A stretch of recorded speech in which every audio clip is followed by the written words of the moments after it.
Took my youth. No. I told you I wasn't ready for no relationship out of college, and you still snatched me up. I was ready to do my thing. Boo. Other people? I thought it was just one other person. You knew I was talking to other people when I was talking to you. You a bad girl and your friends bad too. You got the swag, so Hey guys, before we get into this video, I want to talk a little bit about postpartum hair loss. So after I gave birth, it's been about 3 months now since he's about 3 months now. And I just realized when I was braiding my hair and washing my hair last night, I experienced a lot of hair loss, not just shedding, I mean like legit hair loss. This is how much hair I've lost so far from postpartum hair loss. And they said it's really popular around 3 months, and believe me, I literally freaked out when I saw I lost this much hair because I have been growing my hair, and the main thing where I have, lost most of my hair, of course, like, the middle breakage from, I guess, I don't know what, and around my edges.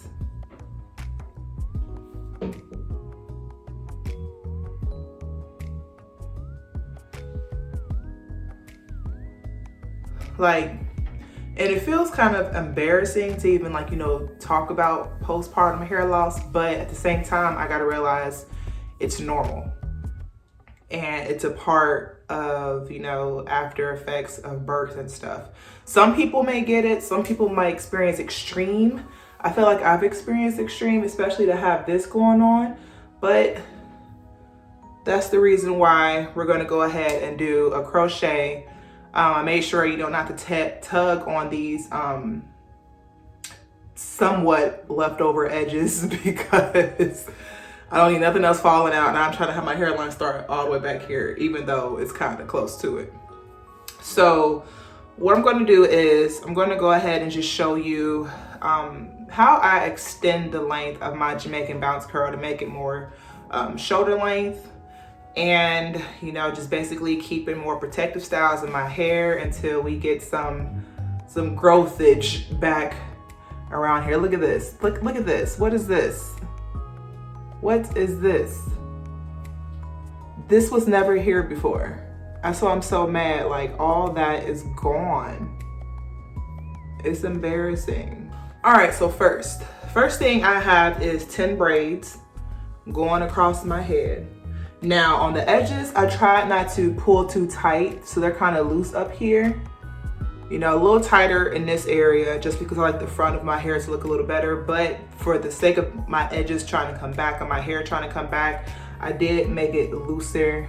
Ooh, that is so embarrassing. I did try to make it looser around here. And I know when I install this crochet, I'll make sure not to put too much tension up here because we don't want any more hair loss in that area because it's crazy. Yeah. And the back of my head, they're just straight backs, and they're just straight backs, and I just did one big old braid afterwards and crocheted it up, so that way when I cut off my crochet when I'm done, at least I won't be cutting my hair off because I've mistakenly done that. But I definitely have methods to basically keep those edges kind of intact. So after I install this crochet, we'll just go ahead and I'll show you the other parts of that as well. The hair I'm still using is my Jamaican bounce curl in the color 2, the 3x pack. And with this length, it says it's 26 inches. If you've never used this hair before, of course it's 26 inches if you actually extend the hair out, because it's curly hair, of course the hair is going to shrink more. So one way what I've decided to do to basically, get a little bit more length, because I'll probably insert some photos of me wearing the Jamaican bounce curl at its original length. And it's cute, but for some reason, having the fat face, you got to make sure everything looks, falls correctly on your face to make your face look as slimming as possible, okay? So what I'll do is I'm going to take one of the curls.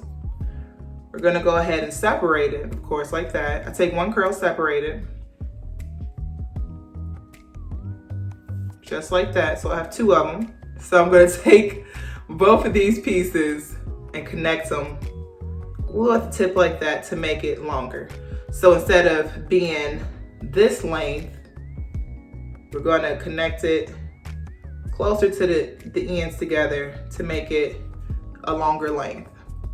And that's how I've been doing my crochets when it comes to curly hair like this, because a lot of people have been asking about my hair. So I just figured, you know, let's just go ahead and make a video and show them how I do it. All right, so I finished half of this minus this braid right here. That will be the invisible part, which always looks more natural when you have curly hair, because like it's coming right out of your scalp. But I'm gonna go ahead and start on this side of my hair and crochet, because one tip is it's a lot easier to know how much hair to put on this side compared to starting, you know, the invisible method again and going down, because the hair kind of gets in the way. You got to push it to the side, and you know, your knots and, you know, get the crochet needle gets all stuck in the hair and whatnot. But it's usually best to start on this side again and work your way up, because you can actually determine how much hair to install and spread out also, so that way is one side's not fuller than the other. So I always recommend just starting on this side and working your way back up till you get to that middle part again. All right, so I clipped the hair out the way so you can actually see. Then we're gonna take the left hand, try to get this right with my right hand, and go ahead and stream it the other way now.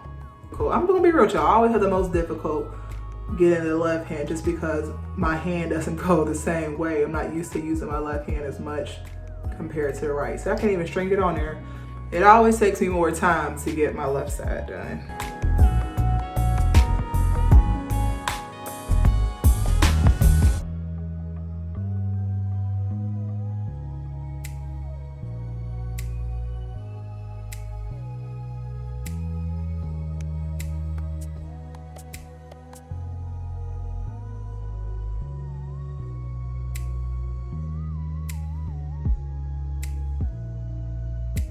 This is the final look, a little bit of cutting. And of course, over time, the hair will become more uniform together and stuff. But, you know, I like my big curly crochets like this. On to my edges. See, this is what's left over. You know, I tried not to get as close as possible for my postpartum hair loss that I have right now. And we don't want that, you know, when the wind blows, you be like, "Ooh, girl." And I don't want to put any gel on my edges right now or do anything to them, because I just want to just leave them as natural in a natural state as possible. So one thing that I use to basically blend it to make it look like we have flourishing edges is I use my Topics hair fibers. And these are basically just little fibers that stick to the hair and make it look like, you know, like scalp is growing out. Looks like hair is growing out to scalp. So I'll basically spray on the areas that need it the most to make it blend in. So see that, how it's blending?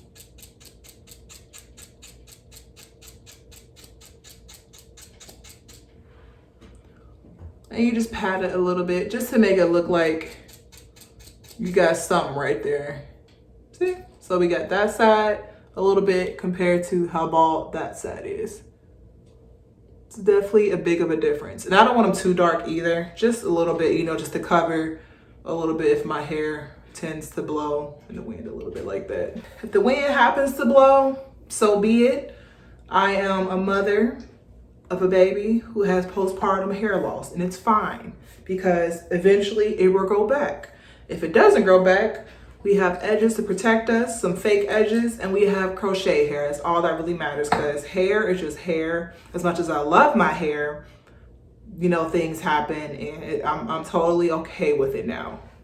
So yeah, guys, if you like this tutorial, if you like this hairstyle, if you have any recommendations of postpartum shedding for oils or anything like that, let me know in my comments, and I will see you guys in my next video. Don't forget to subscribe to my channel. Okay, bye guys. You a bad girl and your friends bad too. You got the swag sauce, you a bad girl and your friends bad too.